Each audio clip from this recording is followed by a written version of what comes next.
Hello student, welcome back to the concept classes of science and maths.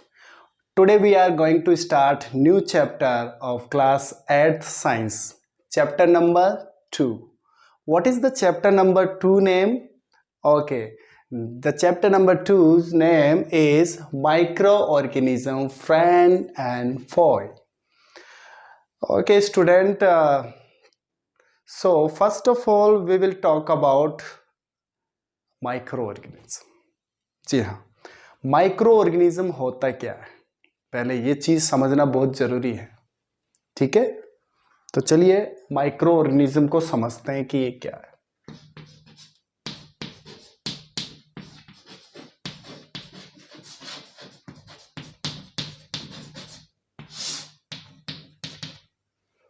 इस chapter में अगर हम बात करें चैप्टर के नेम की, तो चैप्टर में लिखा है कि microorganism friend and foe. मतलब क्या है कि मतलब है कि some of the microorganism are friend to us. Clear? इसका मतलब है कि कुछ माइक्रो ऑर्गेनिज्म हमारे फ्रेंड्स की कैटेगरी में इन्वॉल्व होंगे और कुछ माइक्रो ऑर्गेनिज्म हमारी एनिमी की, मतलब वो हमारे लिए हार्मफुल रहेंगे। Is that clear? ठीक है, तो इन माइक्रो ऑर्गेनिज्म की जो हमारे फेवर में है और कुछ हमारे अगेंस्ट है, तो इन्हीं की कहानी पे बेस्ड है ये चैप्टर। ठीक है, चलिए तो इस कहानी को हम थोड़ा सा इंटरेस्टिंग बनाते हुए इस चैप्टर की कहानी को हम पढ़ते हैं। तो सबसे पहले हम बात करेंगे कि इस कहानी के सबसे मुख्य किरदार माइक्रो ऑर्गेनिज्म की, कि ये माइक्रो ऑर्गेनिज्म होता है क्या एक्चुअल में। देखो, अगर हम इसके टर्म्स की बात करें तो आप इस टर्म्स को इस तरीके से समझ सकते हो कि फर्स्ट अगर यहां तक की बात करें तो ये लिखा है माइक्रो, और as we know what is the mean of micro. And अगर इस टर्म की बात करें तो ये है ऑर्गेनिज्म। इसका मतलब ये दो वर्ड से मिलकर बना है, एक तो है माइक्रो और एक है ऑर्गेनिज्म। क्लियर? अब बात करते हैं माइक्रो मतलब small, very small, very small. और अगर हम बात करें ऑर्गेनिज्म, तो ऑर्गेनिज्म को हम बोल सकते हैं living beings, living being, living being, very small living being. इसका मतलब है कि बहुत छोटे छोटे लिविंग बीइंग्स। क्लियर? और इतने छोटे कि वो हमारी नेक्ड आई से, इसका मतलब हमारी नंगी आंखों से भी दिखाई नहीं देते। क्लियर? तो फिर इनको कैसे देख पाते हैं हम? इनको हम देख सकते हैं एक पावरफुल माइक्रोस्कोप की हेल्प से। क्लियर? तो हम कहानी हमारी इन्हीं के आसपास गुजरेगी, तो कहानी जो चलेगी इस माइक्रो ऑर्गेनिज्म के आसपास। So how we can define the microorganism? we can define like this: many small organism present around us। बहुत सारे स्मॉल ऑर्गेनिज्म होते हैं जो हमारे आसपास होते हैं, दिखते ही नहीं है। ठीक है, तो many small organism present around us which cannot be seen with our naked eyes।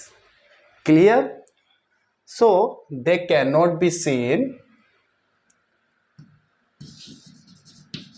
cannot be seen with our naked eyes। हमारी नंगी आंखों से दिखाई नहीं देते हैं।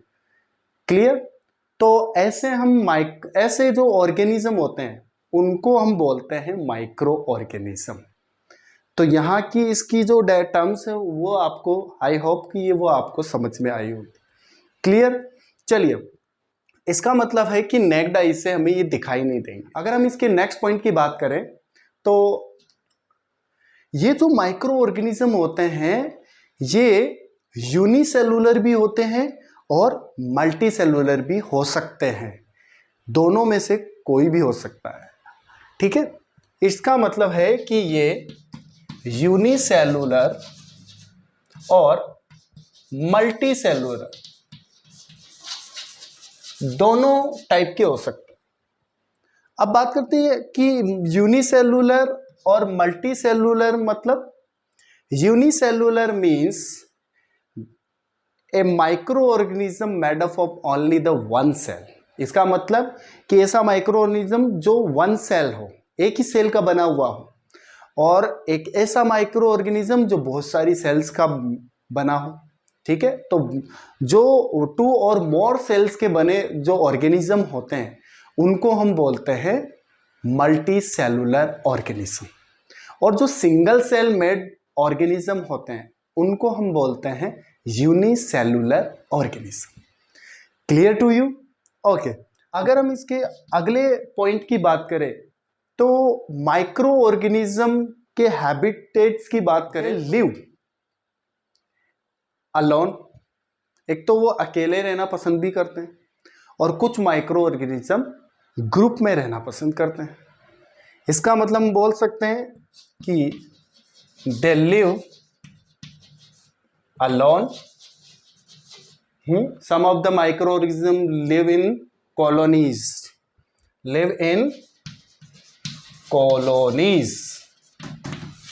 कुछ माइक्रो ऑर्गेनिज्म कॉलोनीज में रहना पसंद करते हैं।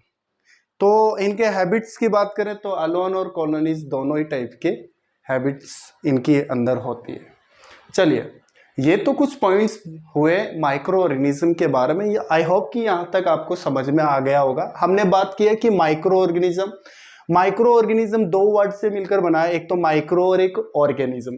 माइक्रो का मतलब होता है वेरी स्मॉल, और ऑर्गेनिज्म का मतलब होता है लिविंग बींग्स। इसका मतलब very small living beings. So we will talk about only for these one. ये तो कुछ नॉर्मल इनके बारे में हुआ। अब हम इसकी कुछ और पॉइंट्स के बारे में देखते हैं। चलिए, ये तो हुआ बात। अब हम बात करते हैं कि अगर हम इन माइक्रो, एक ऐसी ब्रांच होती है जिसके अंदर हम इन माइक्रो ऑर्गेनिज्म की स्टडी करते हैं, तो इन माइक्रो ऑर्गेनिज्म की स्टडी करने की जो ब्रांच होती है उस ब्रांच को हम क्या बोलते हैं? तो हम बोल सकते हैं माइक्रोबायोलॉजी। क्लियर? तो हम बोल सकते हैं what is the microbiology? The study of micro organism is called the microbiology. Is that clear? These microorganisms are divided into 4 major groups. 4 major groups में इनको डिवाइड किया गया, और वो 4 major groups कौन से हैं? नंबर 1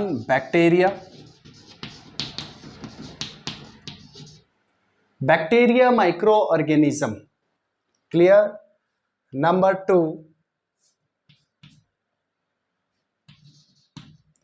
2 है फंगी। नंबर 3 है algae.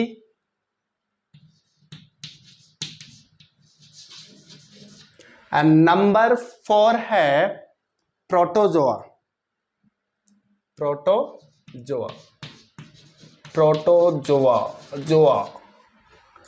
It's okay. Okay. Now microorganism basically divided into 4 major groups. Is that clear? What are these groups? Bacteria, fungi, algae, and protozoa. Clear? So in this chapter we will talk about first about these groups of microorganism. इनके अलावा एक और groups होता है जिसको हम बोलते हैं वायरस। इसके बारे में थोड़ा सा हम बाद में बात करेंगे, क्योंकि एक कंट्रोवर्सी ऑर्गेनिज्म है, तो इसको थोड़ा बाद में देखेंगे। पहले इनको समझ लेते हैं कि ये क्या है। Clear? First we will talk about bacteria. सबसे पहले इस नेक्स्ट को स्टार की हम बात करें। कहानी में को स्टार भी है, ये तो मेन एक्टर है, अब ये को स्टार आ गए। अब इन को स्टार के बारे में 1 बाय 1 हम पढ़ेंगे। सबसे पहले हम बात करेंगे इस बैक्टीरिया के बारे में पढ़ेंगे। चलिए बात करते हैं बैक्टीरिया। बैक्टीरिया क्या है? As a microorganism. क्यों है भाई? क्योंकि दिखता ही नहीं है हमसे आंखों से। ओके, कैसे दिखेगा? माइक्रोस्कोप लगाना पड़ेगा, माइक्रोस्कोप से दिखेगा। ओके, अब इसके बारे में कुछ पढ़ते हैं, क्या क्या पता है हमें इसके बारे में। पहली चीज, ये जो बैक्टीरिया है वो सिंगल सेल ऑर्गेनिज्म होता है, मतलब सिंगल सेल से ही बना हुआ होता है, सिंगल सेल्ड है। ठीक है, यूनिसेलुलर होते हैं, मतलब ये, ठीक है, यूनिसेलुलर होते हैं ये। सिंगल सेल्ड ऑर्गेनिज्म है, ठीक है। अगर हम इनकी और बात की जाए ठीक है, तो क्या बात करेंगे इनकी, they do not have well defined structure with nucleus. इसका मतलब इनका जो इनकी बॉडी स्ट्रक्चर होती है वेल डिफाइंड नहीं होती है, मतलब इनका न्यूक्लियस भी अनडेवलप्ड होता है, वेल डेवलप नहीं होता है। That's why they are put into the prokaryotic category. Prokaryotic, pro मतलब अनडेवलप्ड और कैरियोट मतलब न्यूक्लियस, जिनका न्यूक्लियस डेवलप्ड फॉर्म में नहीं होता है, they are put into the prokaryotic organism. Clear? So हम बोल सकते हैं they do not have well developed defined structure, well defined structure। इनकी स्ट्रक्चर वेल डिफाइन नहीं होती है, ठीक है, वेल डिफाइंड स्ट्रक्चर नहीं होती विद न्यूक्लियस।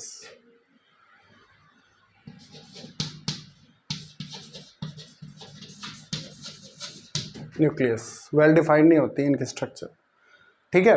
नेक्स्ट अगर हम बात करें कि ये बैक्टीरिया होते कैसे हैं, क्या इनकी शेप और साइज सेम होती है? नहीं, इनकी जो शेप और साइज होती है वो डिफरेंट होती है। It's means bacteria have the different shapes and size. For example ले लेते हैं, तभी आपको विश्वास होगा, ऐसे तो होगा नहीं। एग्जाम्पल की बात करें, it means they have different shapes and sizes। इनकी शेप्स और साइजेस अलग अलग होती है। नंबर 1, सबसे पहले बैक्टीरिया की हम बात करें तो वो है कॉक्सी।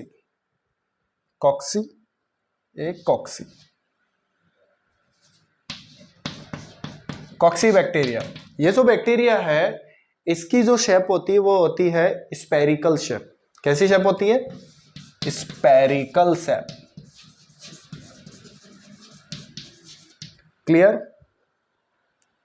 कॉक्सी बैक्टीरिया, इसकी जो शेप होती है वो स्पेरिकल शेप होती है, ठीक है। फिर इसके बाद आता है स्पाइरिला। स्पाइरिला की जो शेप होती है वो होती है स्पाइरल फॉर्म शेप होती है। एक आता है बेसिली। बेसिली की जो शेप होती है वो होती है रोड शेप में होता है। क्लियर? और एक और ऑर्गेनिज्म माइक्रो ऑर्गेनिज्म मतलब बैक्टीरिया होता है विब्रियो। और ये जो विब्रियो बैक्टीरिया है इसकी जो शेप होती है वो होती है कोमा फॉर्म में होती है, कोमा जैसा दिखाई देता है। तो इसका मतलब हम बोल सकते हैं कि ये जो बैक्टीरिया होते हैं वो सेम साइज के और सेम शेप के नहीं होते, they have the different shapes and sizes. अब हम बात करते हैं कि ये जो बैक्टीरिया है, some of the bacteria are harmful to us and some of the bacteria are useful to us. Useful कैसे? जैसे लैक्टोबैसिलस बैक्टीरिया है और एक है राइजोबियम बैक्टीरिया है। राइजोबियम के बारे में तो पता ही है, लेग्यूमिनस प्लांट की रूट के अंदर प्रेजेंट होता है जो नाइट्रोजन फिक्सेशन में हेल्प करता है। ये बैक्टीरिया क्या करता है कि जो एटमॉस्फेयर की जो नाइट्रोजन है उसको एब्जॉर्ब करता है और उसको यूज करके और उसको यूजेबल फॉर्म में कन्वर्ट करके प्लांट को प्रोवाइड कराता है, और फिर वो प्लांट उसको यूज करके प्रोटीन बनाता है और प्रोटीन बना के और वो अपनी ग्रोथ में हेल्प करता है। क्लियर? तो इस तरीके से ये राइजोबियम अल्टीमेटली हमारे लिए बेनिफिशियल होते हैं। और अगर हम बात करें लैक्टोबैसिलस बैक्टीरिया की, तो ये जो लैक्टोबैसिलस बैक्टीरिया होता है ये मिल्क को कर्ड में चेंज करने के लिए रेस्पॉन्सिबल होता है, तो ये भी हमारे लिए यूजफुल हो गया। ठीक है, चलिए ये तो कुछ यूजफुल बैक्टीरिया की बात करते हैं। Some of the bacteria causes the disease. कुछ हार्मफुल बैक्टीरिया होते हैं जो हमारी बॉडी में डिजीज कॉज करते हैं। ठीक है, वो कौन से होते हैं? एग्जाम्पल ट्यूबरकुलोसिस हो गया, डिप्टेरिया हो गया, टिटनेस हो गया, ठीक है, और डिसेंट्री हो गया, टाइफाइड हो गया। बहुत सारी ऐसी डिजीज है जो बैक्टीरिया जेनेटेड होती है। अब बात आती है कि सर इतनी सारी बैक्टीरिया डिजीजेस आपने बता दी, कैसे याद करें? बेटा इनको याद करने का हम एक फॉर्मूला लेके आए हैं। वो फॉर्मूला क्या है? चलिए देखते हैं क्या है वो ट्रिक। ओके स्टूडेंट, अब ये एक ट्रिक है जिसके थ्रू हम बैक्टीरियल डिजीज को लर्न कर सकते हैं। तो वो ट्रिक क्या है? My tuition teacher giving PPT on LCD working. जी हाँ, मेरी ट्यूशन टीचर है, वो क्या करती है, पीपीटी देती है किसके ऊपर? एलसीडी के ऊपर, और काम करती है। ठीक है, तो इस तरीके से हम उसको लर्न कर सकते हैं। अब देखो डिजीज कैसे फाइंड आउट करनी है। माई के अंदर जो एम है वो बताएगा मेनिंजाइटिस डिजीज, ये बैक्टीरियल जेनेटेड डिजीज है, बैक्टीरिया की वजह से होती है। फिर ट्यूशन में टी को हम लेंगे, टी का मतलब हो गया टिटनेस, ये भी बैक्टीरियल डिजीज है। टीचर में टी को फिर निकाल लेंगे और इसका मीन निकालेंगे, टाइफाइड बैक्टीरियल डिजीज है। गिविंग में जी इंडिकेट करेगा गोनेरिया को, बैक्टीरियल डिजीज है। P न्यूमेनिया, and again the P plague, and T tuberculosis. ठीक है, ऑन का कुछ नहीं है। फिर एलसीडी में हम बात करें तो एल का मतलब leprosy, C means cholera, D means diphtheria and dysentery, and W means whooping cough. Clear? ये कुछ डिजीज है जो बैक्टीरियल कॉजेज होती है। ठीक है, तो ये एक ट्रिक है जो हम याद कर सकते हैं। नेक्स्ट, ये इतना आपको याद रखना है स्टूडेंट। नेक्स्ट टाइप है माइक्रो ऑर्गेनिज्म का, fungi. Okay, fungi is the plural word, and what is the singular form? Singular term is fungus. Is that clear? Now, and how they looks like? They include in the non-green plants. It means they don't have the chlorophyll in their body. इनके body में chlorophyll नहीं होता है, chlorophyll नहीं होता है, green pigment नहीं है, तो ये नॉन ग्रीन प्लांट्स की कैटेगरी में आते हैं। अपना फूड नहीं बना सकते हैं, they can not make their own food, so that's why they are called heterotrophs.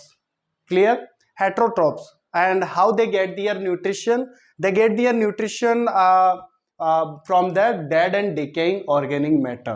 Dead and decaying organic matter means ये अपना न्यूट्रिशन सड़ी गली चीजें, यानी डेड, जो डेड हो रखी है या जो सड़ गई है चीजें, उनके ऊपर से, उनसे वो अपना न्यूट्रिशन ऑब्टेन करते हैं। होता क्या है, ये क्या करते हैं, कुछ स्ट्रॉन्ग डाइजेस्टिव जूस सिक्रेट करते हैं उनके ऊपर और उनको कन्वर्ट कर देते हैं सॉल्यूशन फॉर्म में, and they get ready to absorb the nutrients and utilise them. So this type of nutrition we call saprotrophic nutrition. इसका मतलब हुआ कि फंगी होते हैं ये सैप्रोट्रॉफिक होते हैं, सैप्रोफाइटिक न्यूट्रिशन शो करते हैं। And next one thing about fungi, they are unicellular और मल्टी सेलुलर। इसका मतलब वो यूनिसेलुलर भी हो सकते हैं और मल्टी सेलुलर भी हो सकते हैं, मतलब सिंगल सेल ऑर्गेनिज्म भी हो सकते हैं और मल्टी मेनी सेल्स के बने ऑर्गेनिज्म भी हो सकते हैं। नेक्स्ट, अगर हम इसकी स्ट्रक्चर की बात करें तो इनकी स्ट्रक्चर जो होती है उसमें जो थ्रेड लाइक, जो कॉटन लाइक थ्रेड होते हैं, इसके अंदर कुछ कॉटन लाइक थ्रेड होते हैं, वो उनको हम बोलते हैं माइसीलियम। क्या बोलते हैं? माइसीलियम बोलते हैं, as you seeing on the screen. And one more thing about this one structure, each single thread, इनका जो हर सिंगल थ्रेड होता है, जिस थ्रेड स्ट्रक्चर शो करते हैं ना इसलिए, तो इनका जो एक सिंगल थ्रेड होता है उसको हम बोलते हैं हाइफी।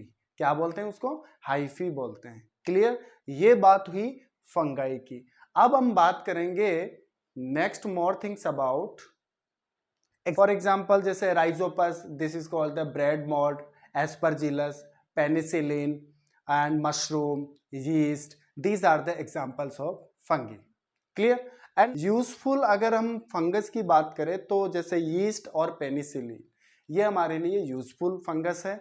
और अगर हार्मफुल फंगस की बात करें तो हार्मफुल फंगस क्या करते हैं हमारे, दे कॉजेज द डिजीज, ये डिजीज कॉज करने वाले फंगस होते हैं। और फंगल डिजीज होती है वो कौन कौन सी है, उनको याद कैसे करें, इसके लिए भी हमने एक ट्रिक बनाई है। उस ट्रिक से आप फंगल डिजीज को याद कर सकते हैं। कौन सी है? चलिए देखिए फंगल डिजीज को याद करने की ट्रिक। तो ये ट्रिक क्या है, चलो देखते हैं। फंगस की बारिश। अब आप सोच रहे होंगे सर फंगस की बारिश कहाँ से हो रही है, चलो मान लेते हैं फंगस की बारिश होगी तभी तो ऐसी डिजीज आपको देखने को मिलेगी है। चलो, फंगस की बारिश में हम पॉइंट आउट करेंगे वायरस को। ठीक है, इनके लेटर्स को यूज करेंगे and by with the help of these letter we can learn about the fungal disease and keep in our mind. Okay, B means, B indicate the baldness, baldness मतलब गंजापन, and A means asthma, and इसी A से हम एक और fungal disease निकाल सकते हैं athletes foot, और RI से हम बोल सकते हैं ringworm, this is the fungal disease, and S means scabies, scabies मतलब खाज, खाज वगैरह हो जाती है ना, है खुद खाज खुजली वो वाली बात है। तो ये सब क्या है, फंगल डिजीज है, फंगस से होने वाली disease, and we can remember this type of trick. चलिए अब हम बात करते हैं नेक्स्ट ग्रुप की माइक्रो ऑर्गेनिज्म की, वो है एल्गी। ठीक है, algae is a plural word and what will be the singular form, singular word is alga. मतलब अगर बहुत सारे एल्गा प्लांट्स को अगर हम एक साथ बोले तो बोलेंगे एल्गी, और सिंगल इस प्लांट को बात करें तो सिंगल को अगर हम बोलते हैं तो वो बोलते हैं एल्गा। अब हम बात करें एल्गी के नेक्स्ट पॉइंट की, तो ये जो एल्गी प्लांट्स होते हैं ये यूनिसेलुलर और मल्टी सेलुलर होते हैं। ये जो ऑर्गेनिज्म है माइक्रो ऑर्गेनिज्म वो यूनिसेलुलर और मल्टी सेलुलर होता है। फॉर एग्जांपल अगर हम यूनिसेलुलर एल्गी की बात करें तो क्लेमाइडोमोनास हो गया, डाइटम हो गया, ये यूनिसेलुलर एल्गी है। मल्टी सेलुलर में स्पाइरोगाइरा, ब्लू ग्रीन एल्गी, ये मल्टी सेलुलर होते हैं। और इस ब्लू ग्रीन एल्गी की हम बात करें तो बेटा ये ब्लू ग्रीन एल्गी वो एल्गी है जो नाइट्रोजन फिक्सेशन में हेल्प करता है, मतलब नाइट्रोजन, एटमॉस्फेरिक नाइट्रोजन को यूज करके और यूजेबल फॉर्म में कन्वर्ट, यूजेबल कंपाउंड में कन्वर्ट करता है और प्लांट को प्रोवाइड कराता है। Okay, now next one, this algae found in the wet and moist places, मतलब ये वेट और मॉइस्ट प्लेसेस पे देखने को मिलेगा। वेट और मॉइस्ट प्लेस मतलब जो गीली जगह होती है, पानी होता है, तो वहां पर आपको देखने को मिलेगा। जैसे फॉर एग्जांपल जहां पर पानी इकट्ठा हो जाता है, ठीक है ना, तो वहां पर जो ग्रीन ग्रीन कलर की जो निकल जाती, जो प्लांट आपको देखने को मिलता है ना ग्रीन कलर का कुछ, वो क्या होता है, एल्गी ही होता है, स्पेसीज लाइक। ठीक है, नेक्स्ट हम बात करें इसकी एल्गी के बारे में और, तो वो है algae can perform the photosynthesis. Algae photosynthesis process perform कर सकता है because of they have the chlorophyll, क्योंकि इनके अंदर क्या होता है, क्लोरोफिल होता है, और उस क्लोरोफिल की वजह से ये फोटोसिंथेसिस प्रोसेस कर सकते हैं and we can say they can make their own food, वो अपना खाना खुद तैयार कर सकते हैं। Is that clear? तो ये बात हुई एल्गी की। अब हम नेक्स्ट माइक्रो ऑर्गेनिज्म की बात करेंगे और वो है protozoa. So let's go on, next is protozoa. This type of micro organism is a singular word is a protozoan, मतलब इसके सिंगुलर वर्ड को हम प्रोटोजोआन बोलेंगे और प्लूरल वर्ड के लिए हम क्या यूज करेंगे, protozoa. Okay, now next, these protozoa mostly may be unicellular. कैसे होते हैं ये, यूनिसेलुलर होते हैं, ज्यादातर यूनिसेलुलर होते हैं and they found in the moist places like fresh water, lakes, stable ponds, pools etcetera. यहां पर ये मिल सकते हैं and they are of different shapes, इनकी जो शेप्स होती है वो अलग अलग होती है। ठीक है, for example amoeba, amoeba is a type of, amoeba is a protozoa micro organism and इसकी जो शेप होती है वो इरेगुलर शेप होती है, क्योंकि इसकी कोई स्टेबल शेप नहीं है, अपनी शेप को ये चेंज करता रहता है। Next one more thing very interesting organism is Euglena.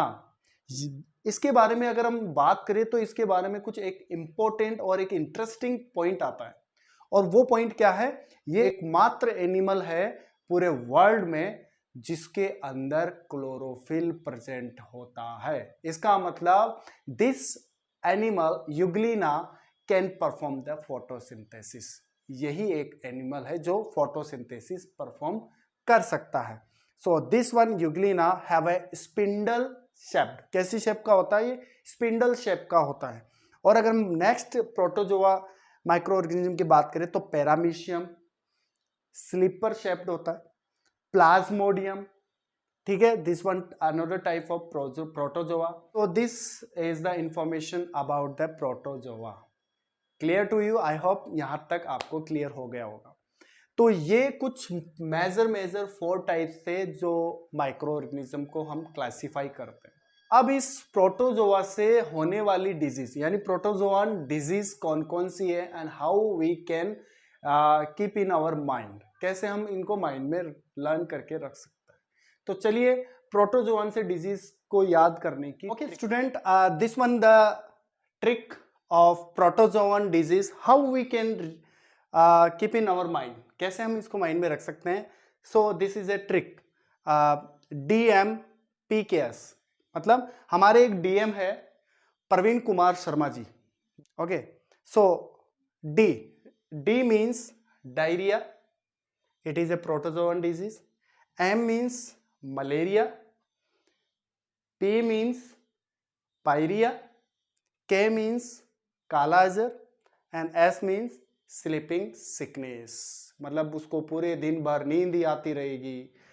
तो इस टाइप की डिजीज को हम बोलते हैं स्लीपिंग सिकनेस और it is causes by the protozoan disease. Protozoan it means protozoan की वजह से होता है। Okay, so this is the trick by which you can remember this type of diseases.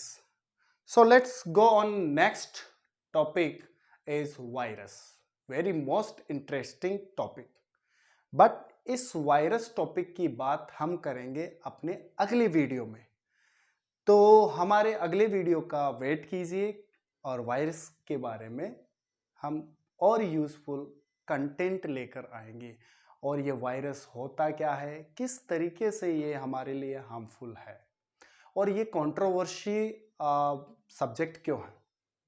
तो नेक्स्ट वीडियो में मिलते हैं हमारे नेक्स्ट टॉपिक के साथ और ऐसे ही यूजफुल कंटेंट के लिए देखते रहिए the concept classes of science and maths.